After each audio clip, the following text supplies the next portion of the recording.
The most important aspect of this tragic death is the uncertainty that there is about the succession once the Yeah. Supreme Leader passes away. Raisi was widely touted as a successor. Not that it had been confirmed, and there Hmm. was another candidate, and that was Mustaba, Ayatollah Khamenei's son. I don't know how much traction that particular candidature had, and whether that Mustaba is now an unchallenged leader. I don't know. I don't think that we know enough on that subject. Things will become clearer as time passes. Welcome to the Gist on Stratnews Global. I'm Surya Gangadharan.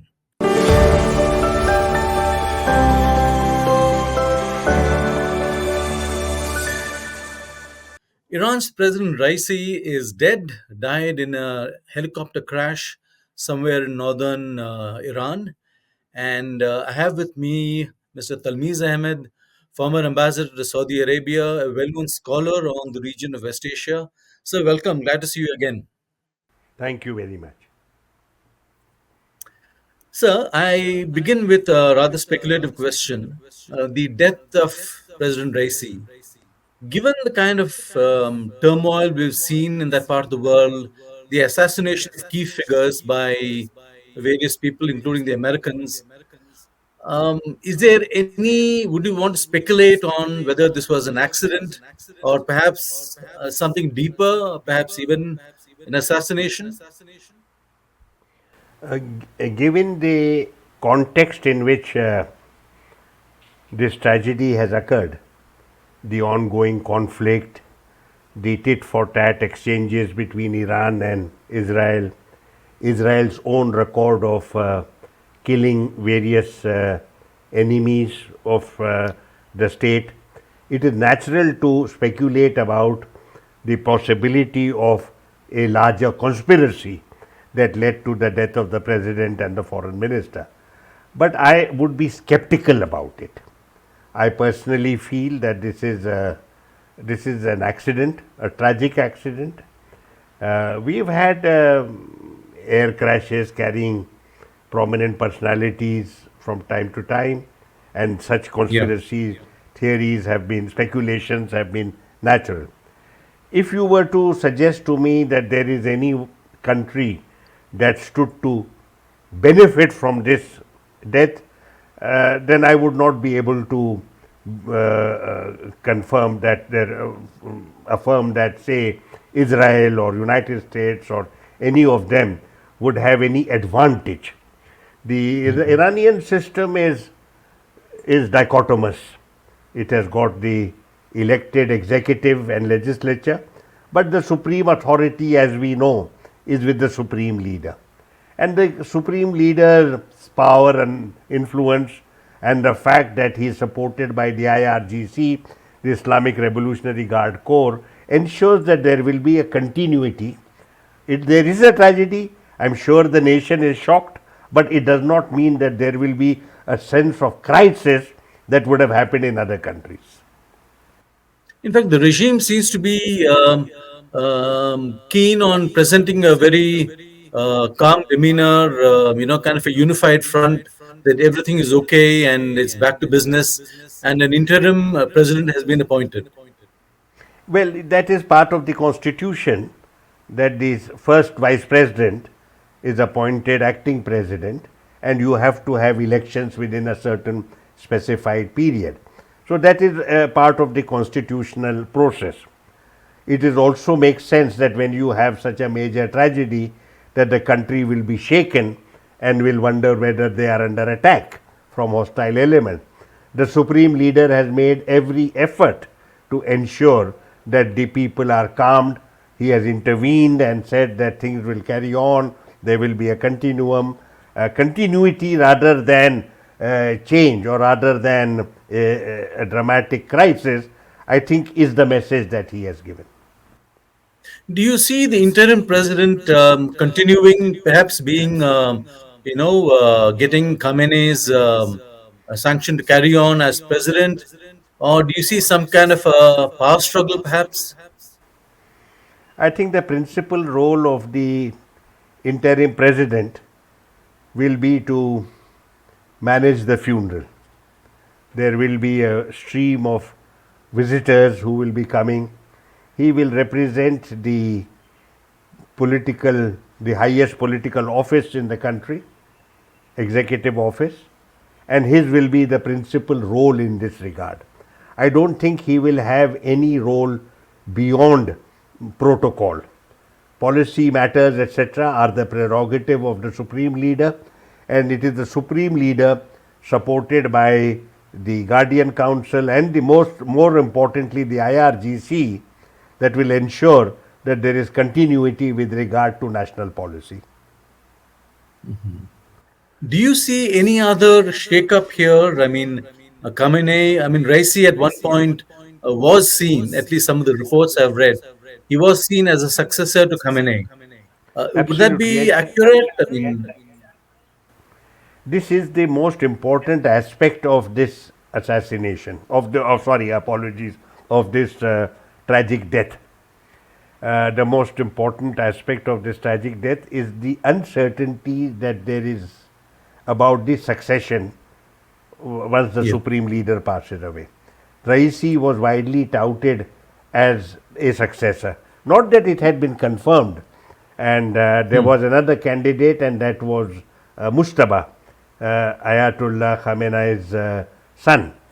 I don't know how much traction that particular candidature had, and whether that Mustaba is now an unchallenged leader. I don't know. I don't think that we know enough on that subject. Things will become clearer as time passes. A consensus will be built around the Supreme Leader, who is the fittest person. There will be a lot of consultations in this regard, but this is not something that needs to be sorted out immediately, because you yeah. will have the Supreme Leader is still in place and there is no sign he is leaving immediately. The other issue that the country will grapple with is who will be the candidate for the president. In fact, that the election is there, I think within 50 days or thereabout, that who will be the presidential candidate. Raisi, as you remember, was elected in a set of controversial circumstances. Yeah. His candidature was in fact effectively engineered by the Supreme Leader, and that many other moderate or reformist candidates were deliberately excluded to ensure his success. And even then he was not sure till the end, and in fact stood from some minor province rather than from the capital, because he was not sure. So this is now, in fact, that will become a major issue. The signal we have in terms of the election of Raisi as president a couple of years ago, and the recent election to the National Assembly, both of these confirm that the country is committed to maintaining the values of the revolution, and that this is going to be projected as in a totally uncompromising manner, and that therefore the traditional, the conservative and the hardline elements of the revolution will be intact and which are likely to be continued. Would you say the key player here, or perhaps one of the key players here, would be the Revolutionary Guard? The Revolutionary Guard is not an independent authority. It is a very powerful authority, but it functions under the direction and supervision of the Supreme Leader. So the Supreme Leader is the one who chooses the leaders of the IRGC, and they are his handmaidens, you could say. So the power that he exercises across the country in the area of security is exercised through the IRGC.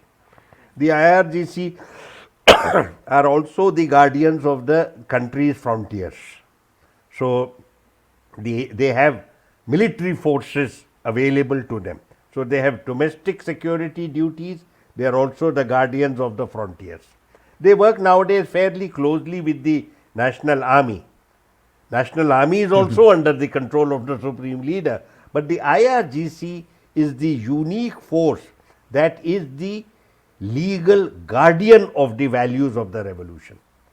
So yes, it is the source of the authority of the Supreme Leader. Beyond the Constitution, the effective force that ensures the authority of the Supreme Leader is the IRGC. And the IRGC functions under his direct supervision and control. Would you say it's the kind of Khamenei's private army, a kind of insurance against any You move see, by these are the regular terminologies army that to don't, maybe? they are not valid given the complex political order that Iran is. There are numerous checks and balances, numerous political groups, numerous factions.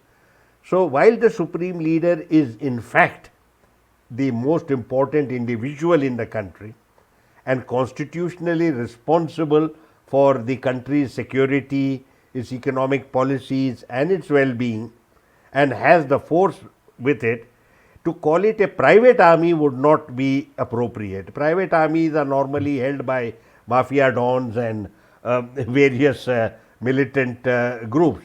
This is not the case. This is a serious state. These are a serious bunch of people. They are committed to the national interest. They are well trained, very well armed, and are committed to the nation. So it cannot be a private army. There is a lot of consultation that takes place within Iran. There is a Supreme National Security Council, which is very influential, that also works under the Supreme Leader, of which the President is a member also, and you have a very influential person who is the Secretary of the Supreme National Security Council. So there are a number of entities that participate together and as either as advisors of the Supreme Leader or those who carry out his instructions, or both. So you cannot, there is no entity that is secretively or privately functioning. They are all functioning in the public domain. So you wouldn't expect to see any change in terms of how Iran approaches the region around, support for groups like Hezbollah or Hamas. You wouldn't see any change in that. I don't see any change in that because the effective control over the axis of resistance shaped by Iran is with the IRGC. I see. The IRGC, as you know, has a part known as the Al Quds Force. The Yeah. Al Quds Force are those who operate abroad. And many of those people who are in Syria or in Lebanon or in Iraq or in the Houthis, they are from the Al Quds Force. They also have ranks, military ranks like general, etc. So Qasem Soleimani, for example, who was killed, he was the head of the Al Quds Force. So the Al Quds Force, which is an integral part of the IRGC and has responsibilities for national security interests projected abroad, is also under the Supreme Leader.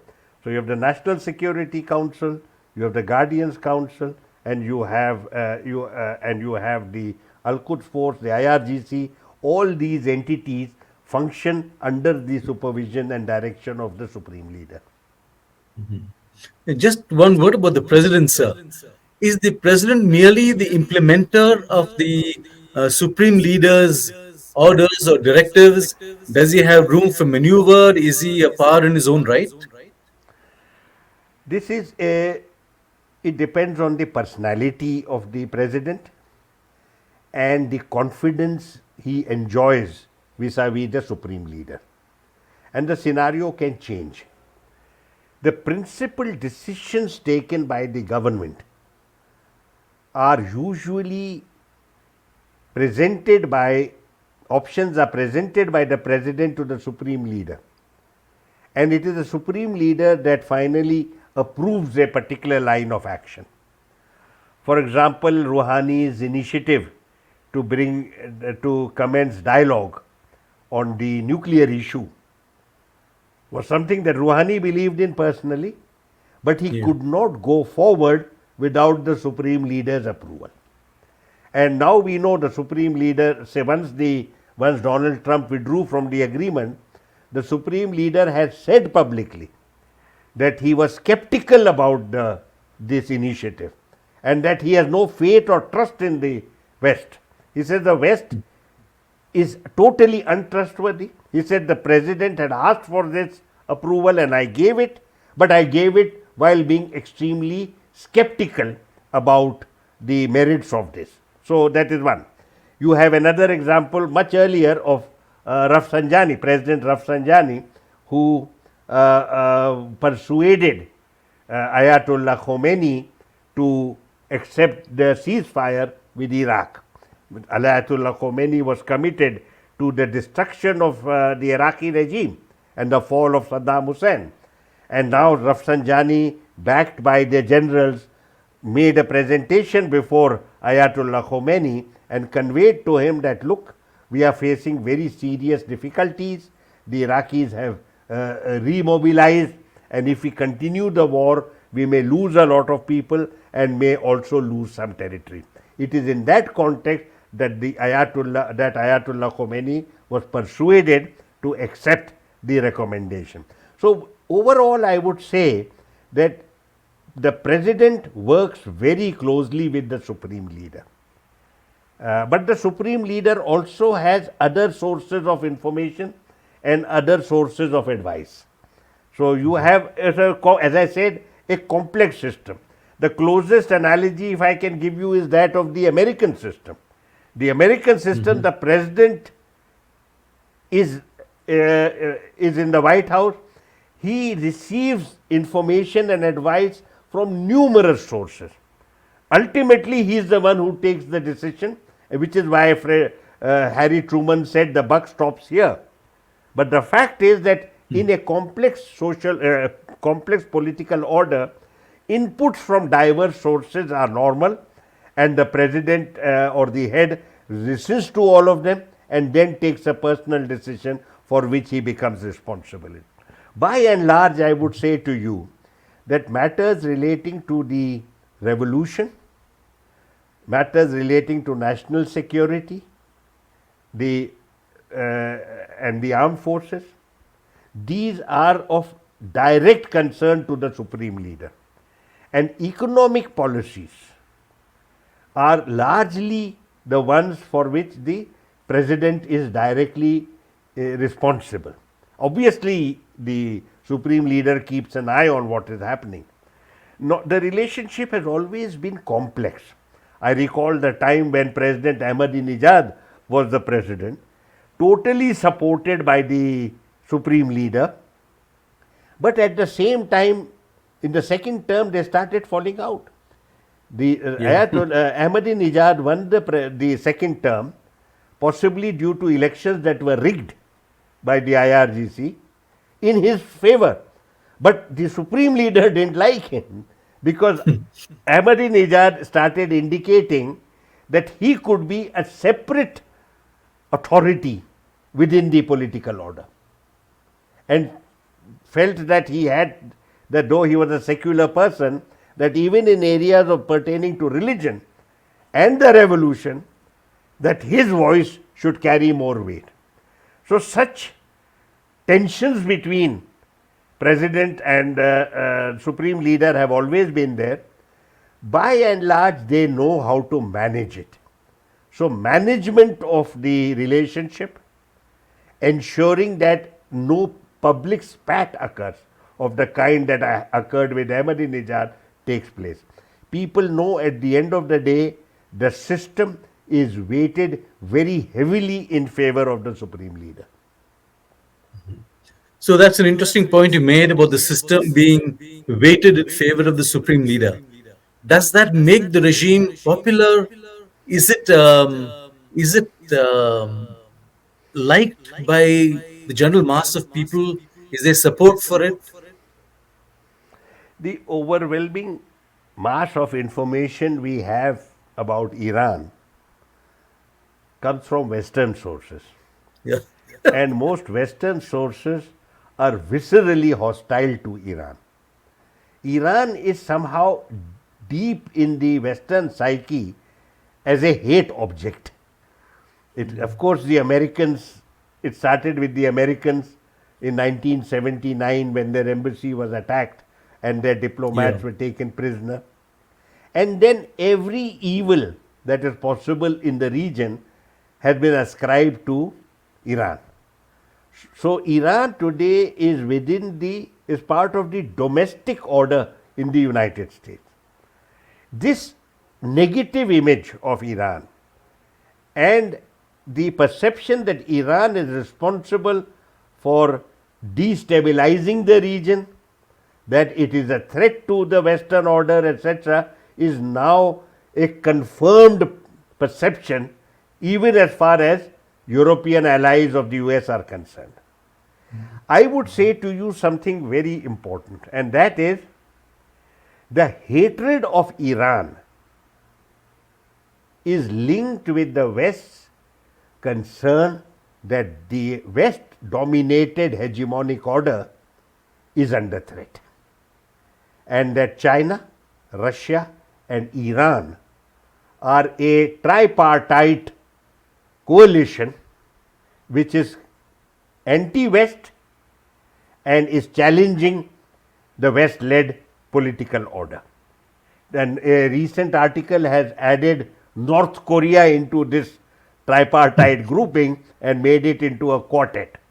So Iran is not just part of the psyche of old times, it is also viewed as a threat to Western interest. It is not treated as a normal country. Now, your question, do the Iranian people support the regime? Very difficult to answer, because Iran, though at one level we see it as an authoritarian order, actually has massive protests and demonstrations in public, Yeah. particularly over the last year and a half or 2 years, when the young lady was killed by Yeah. security forces because she didn't wear her hijab properly. There was massive protests all across the country. Before that, there were protests because of the economic situation in the country. Yeah. 2009, there were protests against in favor of a reform movement where Musavi was a candidate for the presidency and Ahmadinejad's election had to be manipulated. So, if you look at the pattern of protest that you have, particularly from 2009 onward, you would think that large numbers of the people are disgruntled. But I would also say to you that the Iranian people are as hostile to the Americans and to the West as the Supreme Leader would be. They also share the view that the West does not wish Iran well, that the West is committed to interfering in the domestic politics of Iran, that they would be happy to overturn the Islamic revolution. So it is not as if the government of the day is isolated. There are large sections of popular opinion that actually share the broad view, anti-Western perception. But should there be change in Iran? I don't know the numbers who want the change and the numbers of people who would like to maintain the status quo. Overall, I would say, and this has been my personal view, that the revolution does not need to be sustained on the basis of such harsh and interventionist security apparatus. I think that over Yeah. the years, the revolution is consolidated. But the guardians of the revolution, usually from the clerical side, are afraid that that the interventions of the West, the ability of the West to subvert ordinary people through their wealth and their material capacity. There is also a fear that if we give certain concessions today, today we are give moderate concessions, tomorrow we will lose the revolution. So there is an element of xenophobia as well with regard to preserving the values of the revolution. Now again, whenever we talk of a country, we tend to talk amongst ourselves as observers, usually reflect the views of the elite. Yeah. Large numbers of people who constitute loosely the masses of the country. We rarely get to hear of them, we rarely get to meet them, they rarely communicate to us what is in their heart and mind. Quite a few of them would support the revolution, but would, I think, overall, most Iranians would prefer that some of the harsh aspects of the revolution, including this insistence on the hijab, for example, and the disabilities suffered by women, that those were removed and that Iran is allowed to function as a near normal country as is possible. So, last question I want to bring in India here. Recently, we signed a deal on Chabahar, a 10-year contract to run operations there. Would you say this doesn't, the death of Raisi in that sense, doesn't really disturb what we're doing with the Iranians? And things can be expected to proceed onward? The simple answer is yes.